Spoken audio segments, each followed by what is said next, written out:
Hello, everyone. Welcome back to Unapologetically Audacious podcast. Today is a special one. It marks the debut of my first solo episode, and I'm so excited to dive deeper into the very essence of this podcast, the theme. So what is it that we always talk about? It's authenticity.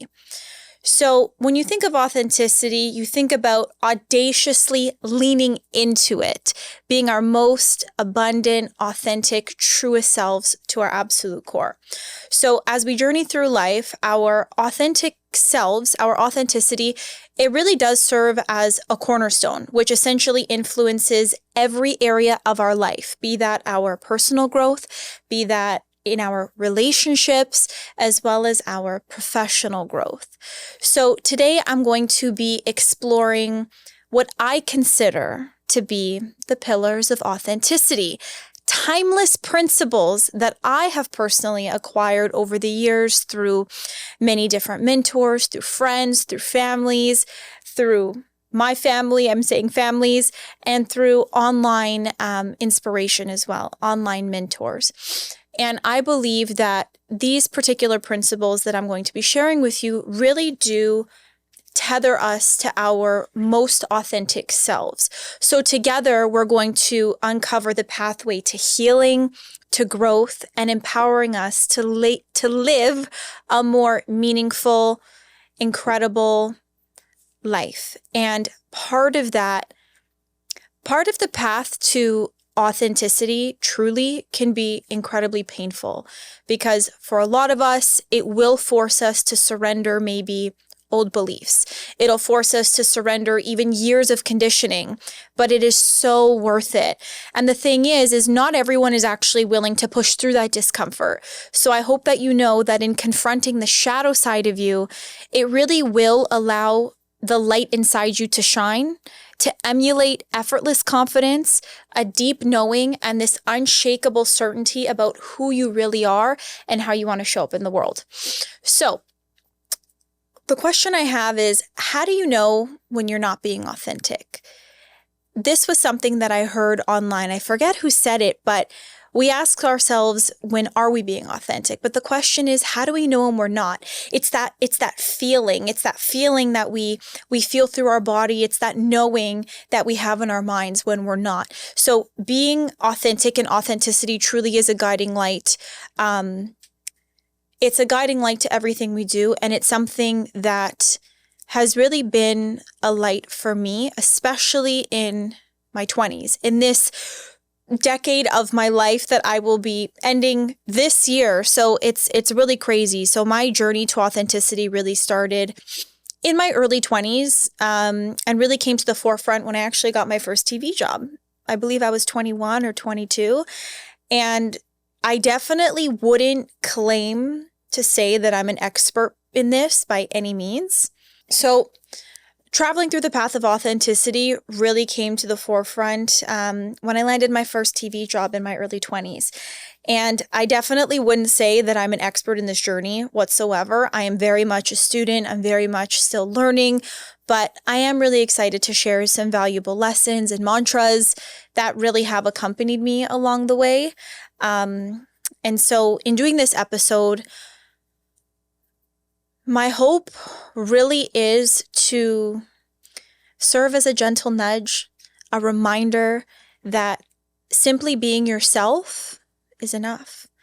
And perhaps it'll reignite that spark within you, or offer you a comforting voice amid all the challenges that life can bring us. And I hope that you choose to nurture that true self. And so what I've really come to understand is that authenticity is not linear. It is not a straight path.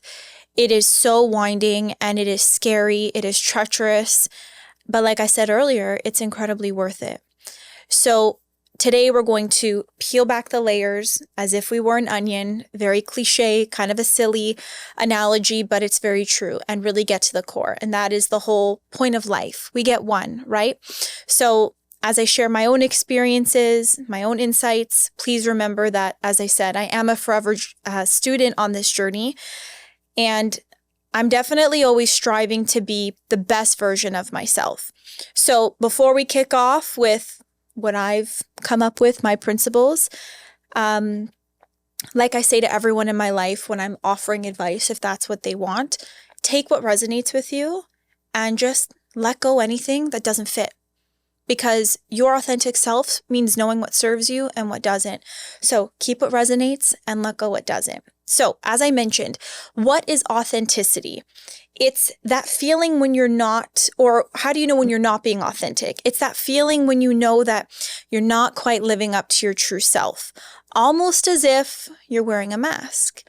And I know that was my reality in my early 20s. I always felt like I had to wear a mask, and I always had this veil over me that I couldn't quite take off. And as the years went on, the mask turned into the veil. It was see-through, and I got more comfortable with taking more and more of those layers off. And it's something that is lifelong, right? And so if you're feeling like something doesn't quite fit right, or maybe you're not moving in the direction you want to because your true self, there's just something inside you that doesn't feel aligned. It doesn't feel like you're really, being who you are, then it really is a telltale that you have strayed from your higher self, or that you are on the path to discovering who you really are. Now, not honoring your needs is a factor in that, ignoring the inner voice, and it's something we all go through. I go through this every day. We all go through this. It's a part of our journey. And so these really are opportunities. Every now moment is an opportunity to find our way back. So here's the thing. Authenticity, it's not a buzzword we throw around. Of course, we feel enlightened when we say it. So here's the thing. Authenticity really isn't a buzzword we throw around. Well, actually, a lot of people throw it around like it is a buzzword, but we feel enlightened when we hear it, but we really want to know what that is. It's who we are to our core. So as I mentioned, it's not a mask that we wear. It's about removing the mask. It's about revealing our inner light to the world. So we are blessed with this gift of individuality. We are all put here. We are all born different. We all have our own unique gifts, light, and just beings to share. We are all individual, and it's so beautiful. And yet we waste so much energy trying to conform to what society wants or to imitate others. And then we compare ourselves. And we all go through this. And as I mentioned, I go through it too. Now, I know that it's easier said than done. And it really does require, at least what I've learned, intentional and conscious effort each and every day. And when you're very intentional with how you move, when you're very intentional with how you want to show up, it will inherently determine the quality of our life and the way we show up in every aspect. So as I mentioned earlier, relationships, our personal growth, and our professional growth. So let's dive in. I want to unpack 7 layers, 7 pillars of authenticity that I feel makes sense. So for me, it's self-awareness, accountability, integrity, courage, and compassion. Oh, and self-acceptance. So the first one I want to start with is self-awareness. So self-awareness really is the cornerstone of authenticity. It's about knowing who we are, what we value, what drives us at our core. Self-awareness really is that shining light that goes into the depths of our souls. That's what we're trying to figure out here is who are we at our absolute core? Uncovering the hidden truths and the desires that shape our lives. It can be tied to our patterns, our years of conditioning, our bad habits, our trauma, the good moments, the memories, and how we really develop and explore what self-awareness is. We ask ourselves important questions. So, who are we? How do I want to show up in the world? Not based on what others want us to do or how others want us to be. So, self-awareness really starts with asking yourself those questions. Maybe it's diving deeper into, why do I do what I do? Good or bad? right? Maybe there are some habits that we do. Where did I learn this from? Did I learn this from my parents? Did I learn this from the kids at school?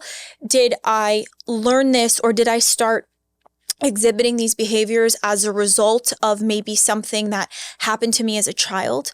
There are so many layers to unpack. And when we really start to ask why we do the things that we do, we have a better understanding of ourselves, and we get more clarity on whether what we do really aligns for us, if it really aligns.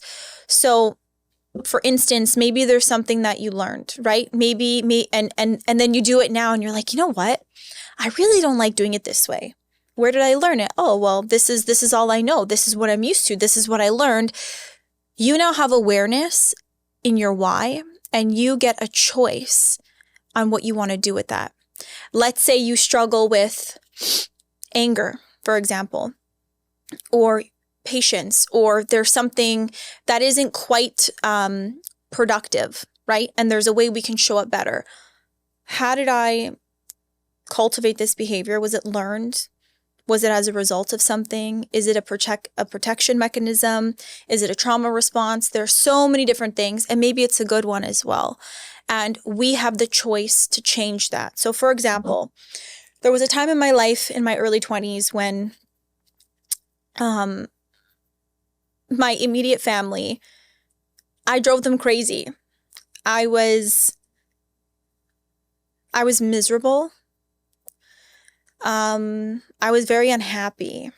And so I would call and I wouldn't even say, "How are you?"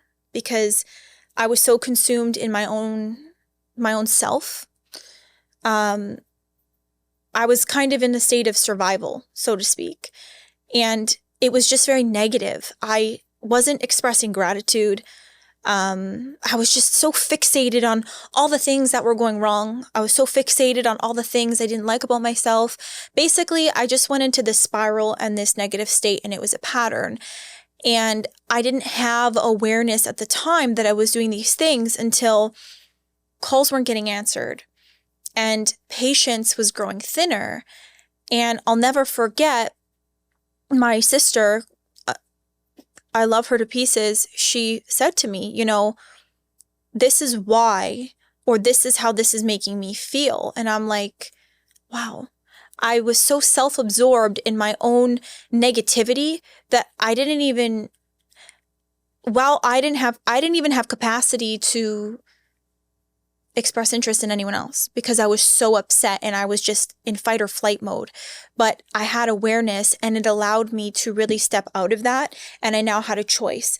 I can continue moving down a path of complete negativity in my behaviors in that kind of sense.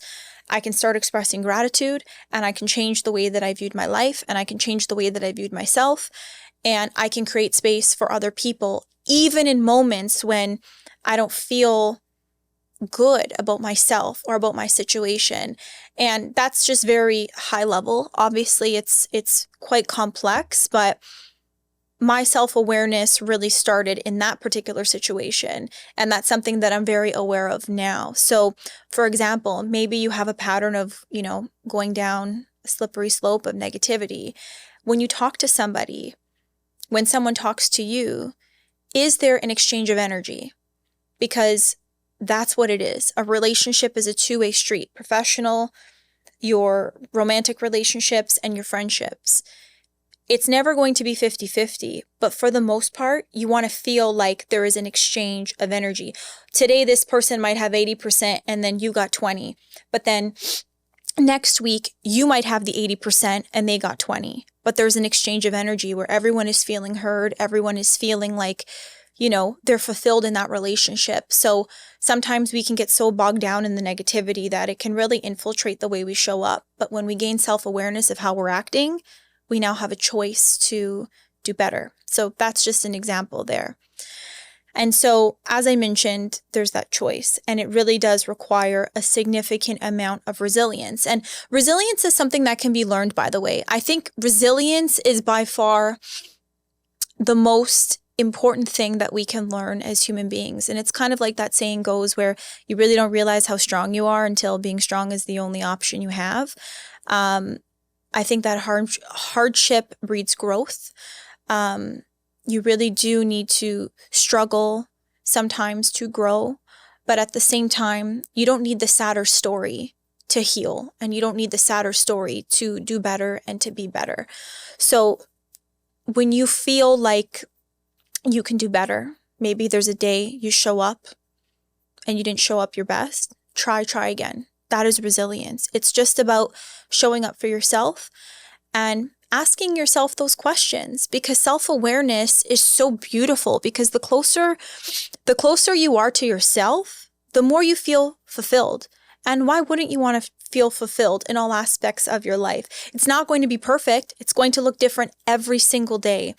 But striving towards that is such a fulfilling feeling. And us as human beings, it's a part of our wiring where we feel proud of ourselves when we do something hard, for example. And facing our shadow is freaking hard. Have you ever done inner child work? Freaking hard. So there's that. So asking yourselves the hard questions, and what do we want in these aspects of our life? What you desire matters. You are born with these desires. You evolve. Your desires change. Your dreams change. If you have a desire that is outside of what you're used to, there's a reason for that. That is your higher voice. That is that little voice in your mind that your future self is saying, hey, I have this desire. So ask yourself who you want to be. What kind of relationship do you want to have? What kind of relationship are you in? Have self-awareness. How am I showing up in this relationship? Am I showing up as the partner I want?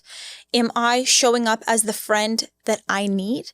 Am I showing up as the sibling that I want to have? Am I creating space for this person so that they can create that space for me? You are what you attract, and who we have in our life is a mirror of who we are.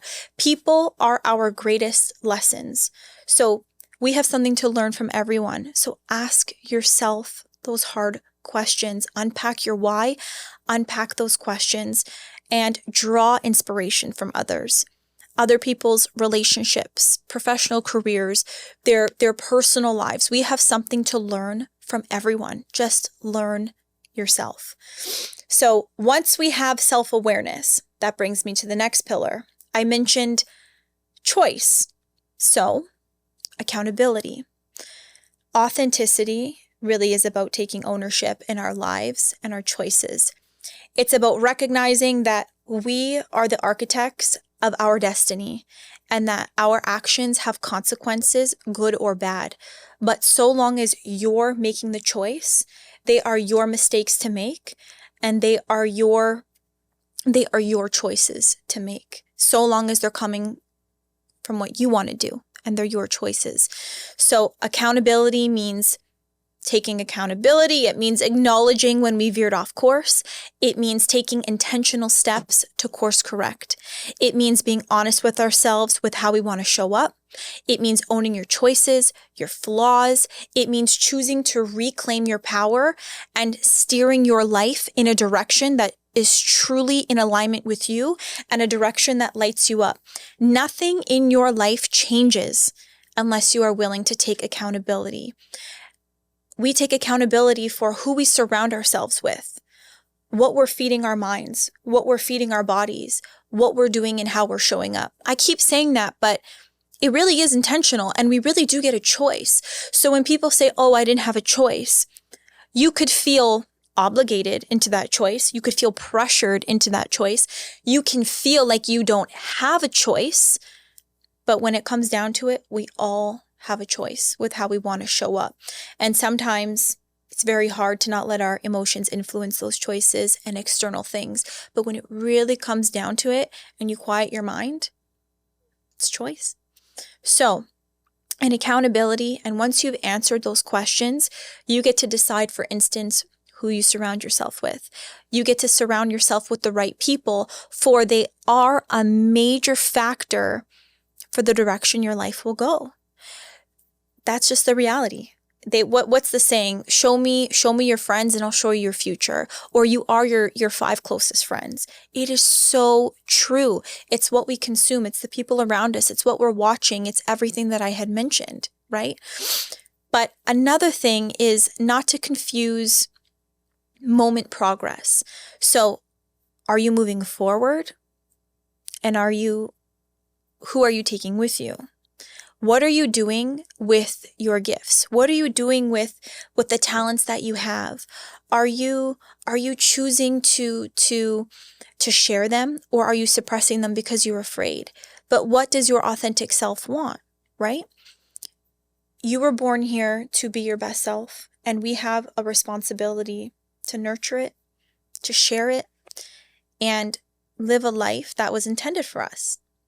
So it's important for us to take accountability of those choices. Accountability is also keeping the promises that you make to yourself, the habits you swore you'd let go of. It's okay to stray. We're not perfect. We are so far from perfect. But as I mentioned earlier, it is so important to try again. Keep trying. And when we try again and we do something that's hard, or maybe we overcome something that we've been working towards, we feel so proud. That is self-love. Somebody once told me that everyone talks about self-love, but nobody talks about how do we feel it. And she mentioned being proud of ourselves, doing something hard, doing something that we've wanted to overcome, doing something that makes us happy, that brings us joy, that makes us feel proud when we get to step in and we've conquered a challenge. That makes us feel proud. So that leads me into the next thing. I mentioned keeping the promises that you make to yourself. So integrity, authenticity, and integrity go hand in hand. It's about aligning our actions with our values, with our principles, and even when it's challenging or when it's inconvenient. Integrity really is the compass that guides us on this journey, this lifelong journey. It ensures that we stay true to ourselves no matter what. And it's so funny. I love bumper stickers. I love quotes. They really do replay in my brain, so I'm going to share them with you. Your lack of commitment is an insult to the people that believe in you. And it's also an insult to the future you, to the higher version of you, to your soul. So integrity, it's keeping that word. It's committing to keep trying. It's committing to honor yourself. It's committing to discipline, because you're not always going to be motivated. So for example, maybe you want to start getting healthy. That looks different for everybody. You go to the gym, okay, physique comes. It's not about physique, it's about your health. And what is your intention behind what you're doing? You want to be healthier, but you keep missing your alarm. Okay, it happens. We're breaking habits, we're building new ones. You keep, not consuming healthy foods that are going to nourish your body, that are going to give you energy, that are going to allow you to function in the most optimal way. We're going to stray, as I mentioned. But if this is something that is part of your path and something that's important to you, it's important to keep the word, to keep those promises, and to try again. And so the fourth pillar that leads me to is vulnerability. This is key. Vulnerability means being willing to take the veil off. It means being willing to show the world who we are and step into that. It's the gateway to connection and authenticity, vulnerability. And it's not just the good things, it's our flaws. It's sharing our deepest truths with others, what matters to us. Vulnerability really is where courage meets authenticity. And in those moments of raw, unfiltered honesty, that true connection is forged. Resilience, as I mentioned, it's part of that. Being vulnerable means being willing. Resilience is part of that vulnerability, because we get scared and it's really scary to show who we are. So vulnerability is being honest about our protection mechanisms. For example, I call myself a recovering perfectionist. This is something that I struggled with so deeply early on, and I still struggle with it. And a lot of creatives do as well. And so a lot of people do. It's not just me, but it's something that I'm learning. It's something that's my protection mechanism. And part of being vulnerable is allowing myself to be imperfect. It's allowing myself to be embarrassed. It's allowing myself to make mistakes. It's allowing myself to not scold myself when maybe my hair didn't turn out the way I wanted it to, when I didn't say the right things. It's allowing myself to do what I'm doing right now, to do this very thing, to come into the studio, to sit in this chair, to talk to you. It's me being vulnerable, knowing and detaching from the outcome of external opinions, because the reality is that I showed up, but I was vulnerable enough to do that. So that's part of it. And the perfectionist in me is, oh my gosh, is my hair okay? Is this okay? What if I fumble my words? What if I blank? And that happened to me last week, by the way. But it's something that we have to acknowledge, give ourselves grace for, and try again, and just show up and detach from the outcome and be more present. So that leads me to the fifth pillar, which is courage and resilience. I kind of like to put them together because I really believe they work hand in hand. So courage, I think, and resilience might be the most important. I believe I said that vulnerability was, but they kind of all are. But courage. Courage is not the absence of fear. It's doing it even when you're scared. So living authentically really does require us to be courageous. It's the courage to be ourselves in a world that often pressures us to conform, the courage to speak our truth, even when it's uncomfortable, when it's not the collective narrative. It's the courage to follow our hearts, even when we know they might break. It's the courage to follow a path, even when we can't see the end in sight. It's the courage to walk through the tunnel, even when the light is so small. And so courage really is the fuel that propels us forward on this journey of authenticity. And so, I mean, it's not easy. It's not easy. And so when we feel pressure to conform, we're afraid to speak our truth, when we're afraid to be uncomfortable, when we're afraid to leave a bad relationship or a relationship that just isn't aligned, one that we've outgrown, or when we're afraid to tell somebody how they've made us feel, maybe they've hurt us. Every single time you do that, you betray yourself and you stray away from your authentic self. So we have to remember that courage is terrifying for a lot of us. It really is, because it's the small things that we don't expect to be scary that require the most amount of courage. Speaking up, people pleasing, setting healthy boundaries. Boundaries is a word that a lot of people don't like. It has such a negative connotation to it. But I think that boundaries can be very beautiful, and in some way can also mean just honoring our needs, right? And so in regards to people, for example, and courage, remembering that as you continue to step into who you really are and you lead with courage, there will be some people that will no longer be able to understand you and fit into the story or this version of who you once were. So in everything that you do, your career, your relationship, and your personal growth, if it's in your heart of hearts and it's something that you desire, even if it's just the growth that you desire and you're not quite sure what the outcome is, do it scared. Because a life beyond your wildest dreams really does exist beyond fear. And I say that all the time. And when I say wildest dreams, I don't mean acquiring millions of dollars. I mean a life that you're happy with, a life where you feel fulfilled. Because people that make $20,000 a year can be very fulfilled. People that make $1 million a year can be fulfilled.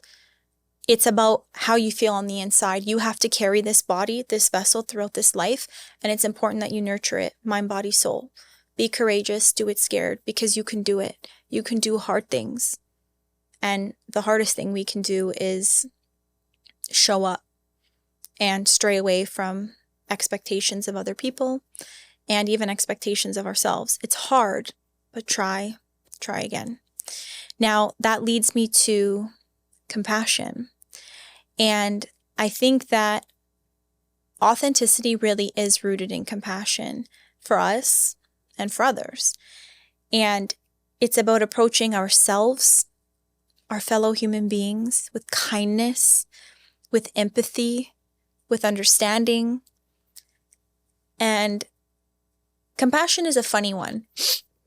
You know, is there such thing as being over-compassionate? Yeah, there is. And that's also a self-awareness thing, right? Maybe we're being over-compassionate and it leads to justification for something. But then that's where that self-awareness kicks in. So you see how it all works hand in hand? But ultimately, compassion really is the gentle hand that guides us back to ourselves when we stumble. And it really is the glue that binds us back together. And we're going to make mistakes. But it is so crucial that we have compassion and we show ourselves and others grace. Because the truth is nobody knows, again, here's another bumper sticker. Nobody knows how much darkness you had to go through to basically find the light, so to speak. Nobody knows how much suffering you had to endure. Nobody knows how much healing you've had to endure. Nobody knows how much work you've put in to be where you are. And we are constantly growing. We're constantly evolving. And so if you know your intentions are good and you are genuinely just trying to be the best person you can be and you're taking accountability, give yourself grace when you mess up because you're human. You're going to have a short fuse one day. You're going to miss that alarm. You're going to eat 3 bags of chips. You're going to eat a whole chocolate cake. You're going to have 5 chocolate bars like me. It's going to happen. So have compassion and grace. It's about being the best you can be most of the time because we're human and ridding ourselves of that guilt sometimes, even though it's hard. It's hard. It really is hard. And finally, self-acceptance. So last, but certainly not least,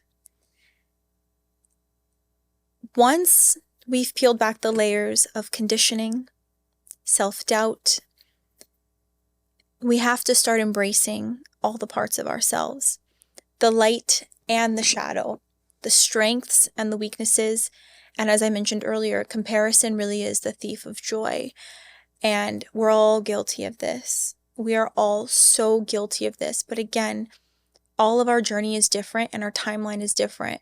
You hear all the time, how can you compare somebody's middle with your beginning? You can't. And we don't know how long it took someone to acquire something, a relationship, their personal growth, all that stuff. We don't know. But what matters is that we're trying now and we're doing the best that we can now. And maybe I had to learn 20 lessons to resolve something, or maybe it took me 20 lessons to figure something out, but it took you 5. Well, 20 lessons was part of my journey. So everyone's journey is completely different. So self-acceptance really is about loving ourselves unconditionally. Our flaws, as I mentioned, everything. It's recognizing that our worthiness is inherent. Our worthiness is just a part of who we are. So accepting ourselves the way that we are. Mirror work, by the way, is very strong for this. And as I mentioned earlier, in my earlier 20s, I struggled with a lot of this. And self-acceptance really was, we all still struggle with this. I would lie if I said that I didn't fully. But it's about striving towards that. And so you're worthy of that. And you're worthy of loving yourself and your future self. The tiny you, the little kid version of you is enough. And you should accept that part of you because you're worthy. You really, really are. So these are some key markers that I feel really form a strong foundation upon which we can build a very meaningful life, meaningful connections, and ultimately can lead to fulfillment. And fulfillment is a journey. You know, I read somewhere, embarrassment is the cost of entry. And if you aren't willing to look like a foolish beginner, you'll never become a graceful master. This quote, by the way, is from Ed Lattimore. I love this because, like I mentioned, last week I had an incident where I was very hard on myself. And it is true, when we're doing something new being a new career, a new relationship, or just trying something new, we have to be willing to look like a fool. Imagine you put on a pair of skates for the first time. You might fall. In fact, you're probably going to make a mistake. You might make a fool out of yourself. But if you're unwilling to do that, then you might as well not try anything. And this analogy of embarrassment being the cost of entry and, the willingness to look like a foolish beginner really does make us a graceful master is so beautiful. And I know for me, that one really hit deep for me. And I know that the universe really led me to that quote to really let that sink in for me. And so in this incident last week, I was very hard on myself, and I was like, oh my goodness, I wasn't giving myself that grace. Everything I mentioned just went out, because sometimes our emotions take over and, the tool belt isn't on and we just can't take the tools out, right? It just happens sometimes. We're human. My sister actually sent me a photo of myself as a child. I was going to print it out and show you, but I don't have it. She said, now say all those mean things that you just said to her. And in that moment, everything went dark in my brain. Everything went silent. I completely surrendered and disarmed, because how can you speak that way to a child? How can you tell a child that she's not enough, or that it's not okay for her to make mistakes, or that it's okay if she's not perfect? It's okay if she doesn't say the right things. We forget about that innocence, that playfulness in us, the child in us, the innocent beings that we are. We forget that we're human. And so I've done a lot of inner child work in my life, and it's something that I continue to do regularly. But it really hits you different when you're looking at a photo of yourself. And mirror work is also incredibly powerful, healing, and painful. Mirror work, for example, is something that I don't enjoy. I tell myself I love it, but I don't enjoy it. I tell myself I love it because on the other side of it is liberating. It's very freeing. But being very honest with yourself and looking at the mirror and looking at all the parts of you that maybe you don't like and telling those parts, I love you. Like legs, thank you for allowing me to get up and walk and move. It's showing gratitude to yourself. It's telling yourself and looking at yourself dead in the eyes. It's very hard to look at yourself dead in the eyes and say, hey, you're not good enough. And if you try it, and if you can say that with nothing, with no feelings attached to that, then I don't know how that's possible, but it's very hard, and it's very powerful. Inner child work and looking at yourself in a mirror. And it really does come down to, or it really is it all impacts authenticity. These are all tools and all exercises you can do that can work towards being your best self. And so when you're being hard on yourself, look at that version of you, look at the tiny picture of you, look at the tiny you in that photo, and tell her or tell him, hey, you're doing the best you can. When you were 10 years old, you only dreamed to do half of what you're doing right now. And look at you. We're so hard on ourselves.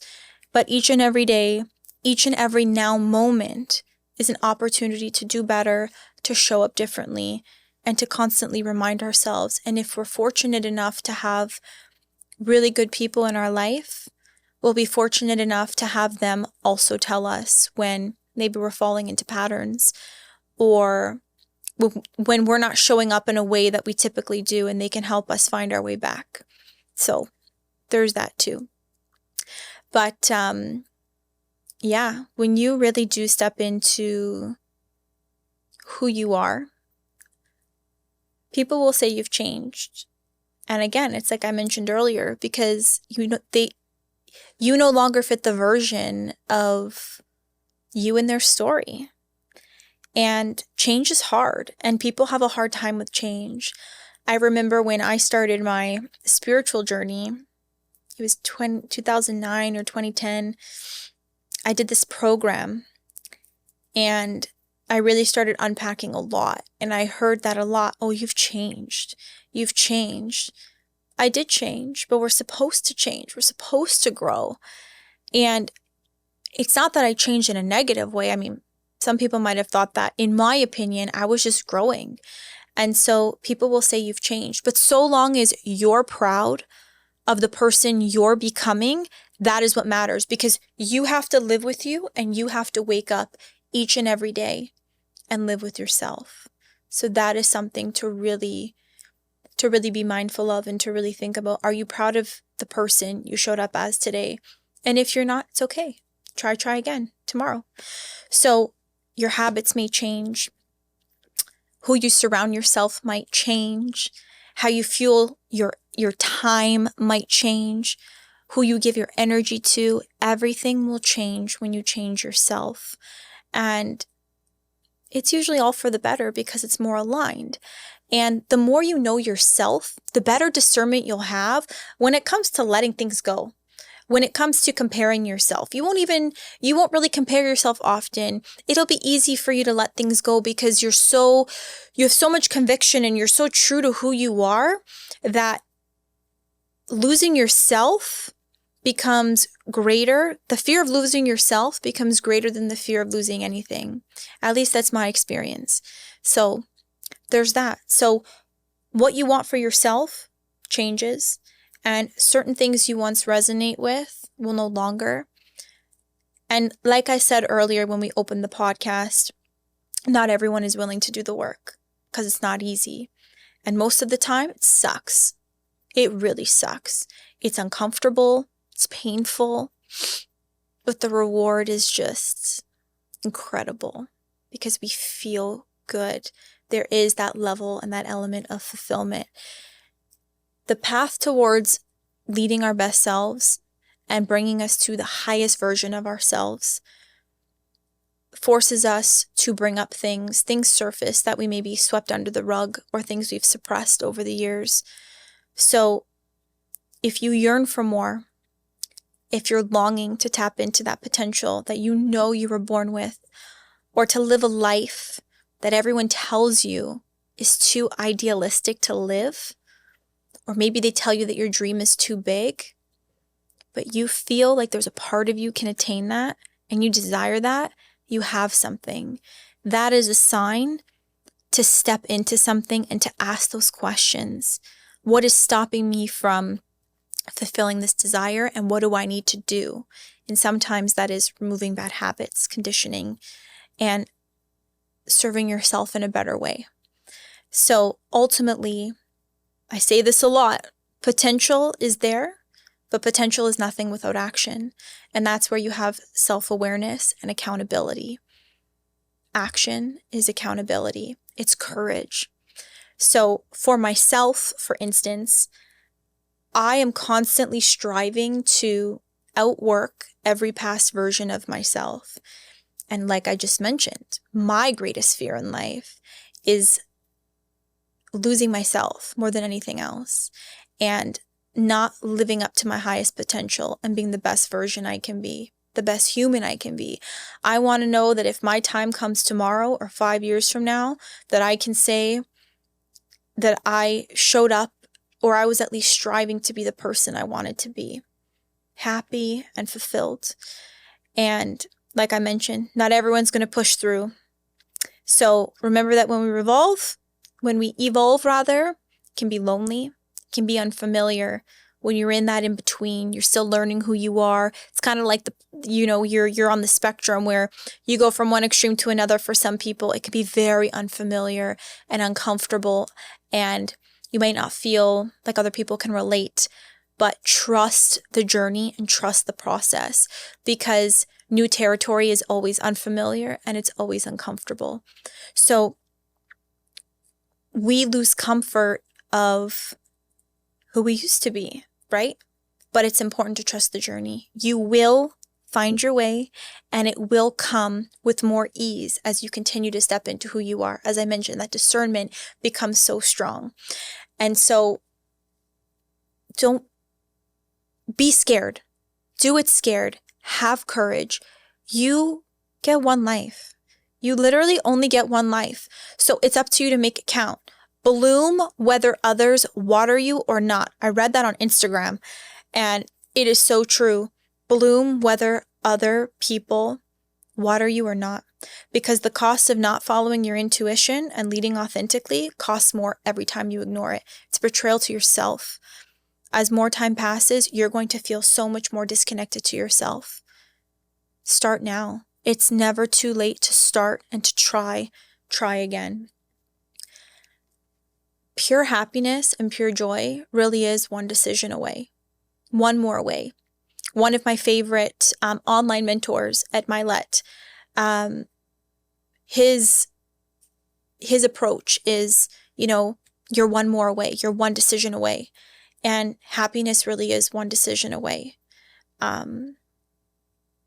Everything is one decision away. Better health is one decision away. A fulfilling relationship is one decision away. Be that maybe letting go of one or showing up differently, doing things differently. Career fulfillment is one decision away. Everything is one decision away. And it's going to be hard and you're going to take a couple steps back. So remember, authenticity, it's not a destination, it's a journey. It's one that requires courage, patience, compassion. So guys, embrace your uniqueness, honor your truth, and know that when you live authentically, you inspire others to do the same. People feel that in you. You emulate that.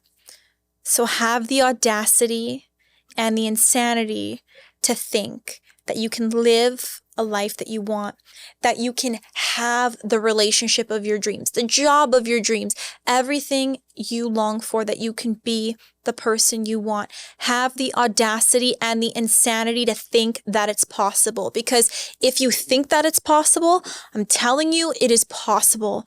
It is so possible. And a life beyond your wildest dreams exists on the other side of fear. I say it all the time because it's so true. It's on the other side of who you think you should be and becoming who you actually are. Everything aligns when we're aligned. Everything becomes easier when we are aligned. Authenticity is a journey. It's not a destination. Once you take off the veil, there's no putting it back on. Once you take off the glasses, you can't put them back on. Lead with your true self. Your life will change when you tap into more of who you are.